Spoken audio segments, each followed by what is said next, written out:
સમાચારમાં આગળ વાત કરીશું તો જૂનાગઢ જિલ્લાના માળિયાહાટીના વિસ્તારથી ચૂંટાયેલા ભાજપના ધારાસભ્ય ભગવાનજી કરગઠિયાએ પોતાની સરકારની કામગીરી પર ગંભીર સવાલ ઉભા કર્યા છે।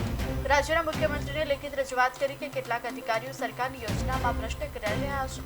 આ મુદ્દો ખાસ કરીને માંગરોળ તાલુકાની આવાસ યોજના સાથે જોડાયેલો છે।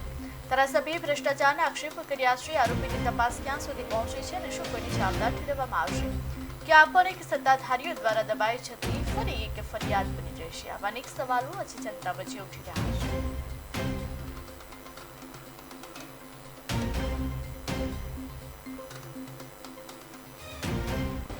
મત વિસ્તારમાં લોકોની ફરિયાદ આવી કે પીએમ આવાસમાં પૈસા લેવામાં આવે છે, એટલે મેં માનનીય મુખ્યમંત્રીશ્રીને લેખિતમાં રજૂઆત કરી છે, જેને હિસાબે તપાસના પણ આદેશ થયા છે અને એ તપાસ મારા અંદાજ પ્રમાણે નાયબ ડીડીઓને સોંપવામાં આવી છે। તપાસ થાય પછી બધી વિગતો બહાર આવશે।